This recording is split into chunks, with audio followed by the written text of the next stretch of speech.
আজি সদনত প্ৰশ্ন উত্তৰ কালত বিৰোধী কণ্ঠ ৰোধ কৰা আমাৰ দৃষ্টিগোচৰ হৈছে। সেই সন্দৰ্ভত আপোনালোকৰ জৰিয়তে ৰাইজক জনাব বিচাৰিছোঁ যে বছৰকত 365 দিন 365 দিনৰ ভিতৰত অলপতে স্পিকাৰৰ এখন কনভেনশ্যন হৈছিল চিমলাত, আৰু তাত সৰ্বসন্মত সিদ্ধান্ত হৈছে যে চৰকাৰক সংসদীয় গণতান্ত্ৰিক ব্যৱস্থাটো শক্তিশালী কৰাৰ কাৰণে বিধানসভাবিলাকত কমেও 45 দিন কাৰ্য তেওঁলোকৰ হ'ব লাগে। বিধানসভা কমেও 45 দিন বছৰেকত হ'ব লাগে, তেতিয়া সংসদীয় গোটেই ব্যৱস্থাটো শক্তিশালী হয়। আমাৰ অধ্যক্ষগৰাকীও এই কথাখিনি আজি 3 দিনৰ আগত আমাৰ সৰ্বদলীয় যিখন সভা হৈছিল সেই কথাখিনি উপস্থাপন কৰিছে। গোটেই ভাৰতবৰ্ষতে এই কথাখিনি 45 দিন হ'ব লাগে বুলি কৈ আমাৰ অসমত বিৰোধী কণ্ঠ ৰোধ কৰাৰ এক ষড়যন্ত্ৰ চলিছে বুলি আমি অনুভৱ কৰিছোঁ। যোৱাকালি আমাৰ বিজনেছ এডভাইজাৰী কমিটি হয় সকলো দল মিলি তাত সদনখন চলাৰ কাৰণে যিদৰে সহায় কৰিব লাগে বিৰোধী পক্ষই, আমি কংগ্ৰেছ দলে সেই ধৰণৰ সহায় কৰিবৰ কাৰণে প্ৰস্তুত আছোঁ বুলি আমি BSC কমিটিত আমি নিজৰ মতামত দাঙি ধৰিছিলোঁ।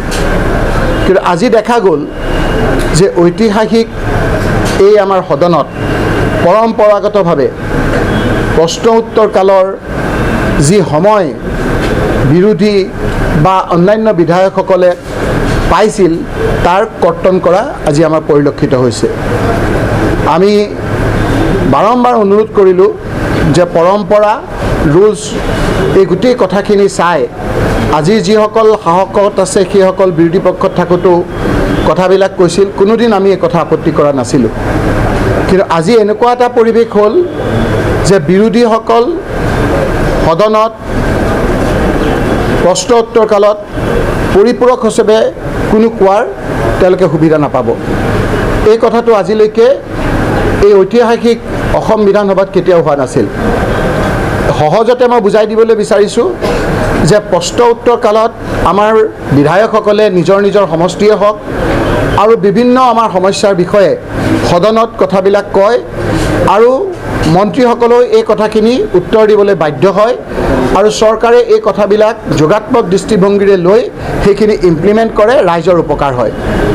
এতিয়া বিৰোধীৰ কণ্ঠ ৰোধ কৰিবৰ কাৰণে পৰিপূৰক আকাৰে কোনো যিজনে প্ৰশ্ন কৰে সেই প্ৰশ্নকৰ্তাৰ বাহিৰে বাকীজনক কোৱাৰ কোনো সুবিধা আজি নাই।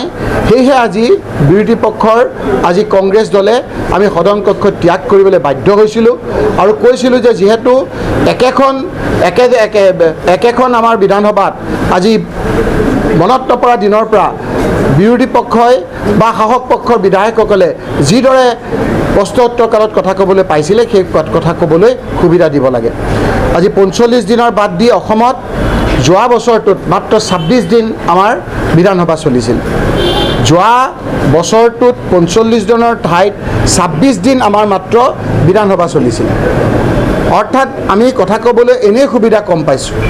এতিয়া আকৌ আমাৰ কণ্ঠ ৰোধ কৰাৰ এটা ষড়যন্ত্ৰ চলিছে, ইয়াক কাটি যাতে বিৰোধীয়ে চৰকাৰক প্ৰশ্ন সুধিব নোৱাৰে, তাৰ কাৰণে আজি আমাৰ পৰিপূৰক যিখিনি সুবিধা মনত নপৰা দিনৰ পৰা বিধানসভাত আছিল সেইটো কৰ্তন কৰাৰ কাৰণে আমি মনত দুখ পাইছোঁ। চৰকাৰক বিনম্ৰ অনুৰোধ কৰিছিলোঁ আমাৰ অধ্যক্ষগৰাকীক, কিন্তু এই কথাখিনি আমাক নামানাৰ কাৰণে আমি আজি সদন কক্ষ ত্যাগ কৰিবলৈ বাধ্য হৈছোঁ। কাৰণ আমাৰ প্ৰশ্নবিলাক আছিল ৰাইজৰ পক্ষত, ৰাইজৰ বিভিন্ন সমস্যাৰ পক্ষত। 126 জন বিধায়কৰ আমি যিসকলে নিজৰ নিজৰ সমষ্টি আৰু সামগ্ৰিক যিবিলাক আমাৰ সমস্যা সেই সমস্যাবিলাক উপস্থাপন কৰাৰ বিধানসভাৰ যিখিনি সুযোগ সেই সুযোগৰ পৰা আমি বঞ্চিত হোৱা বুলি অনুভৱ কৰি আজি আমি সদন কক্ষ ত্যাগ কৰিছোঁ।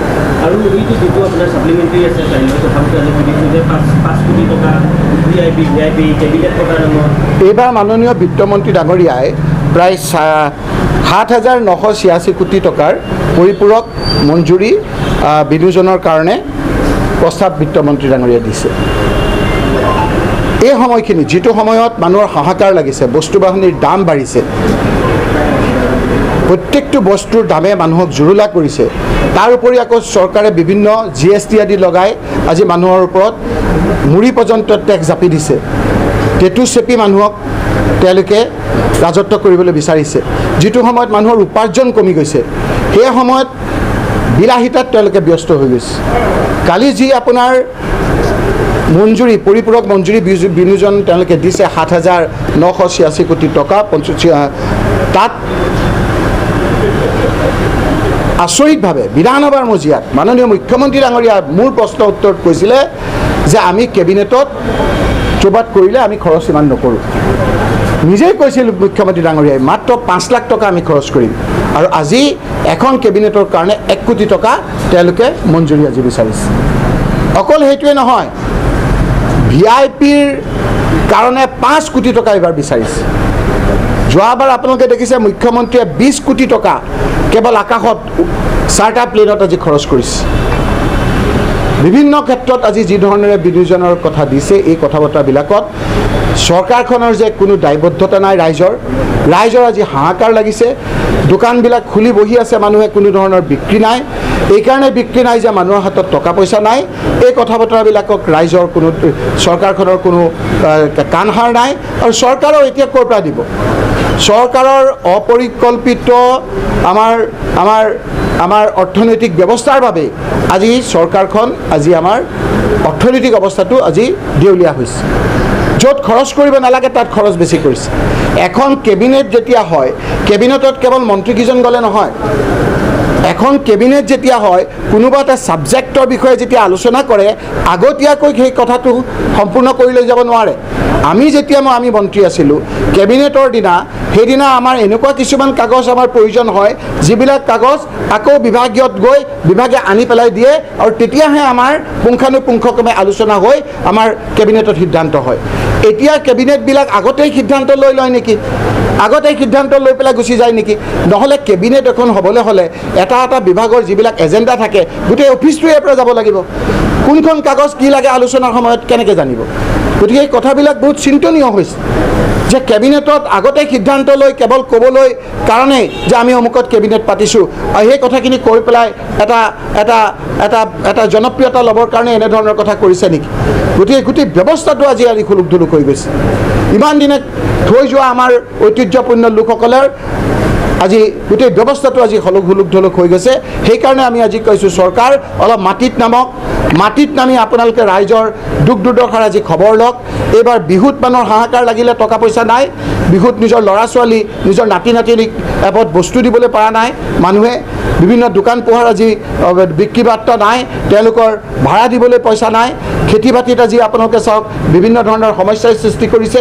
এই সময়খিনিত চৰকাৰে যিদৰে বিলাসিতাত খৰচ কৰিছে, এই কথাবিলাকত চৰকাৰৰ মাটিত নামি ৰাইজৰ দুখ দুৰ্দশাৰ প্ৰতি চকু দিবৰ কাৰণে আমি বিনম্ৰভাৱে অনুৰোধ কৰিছোঁ।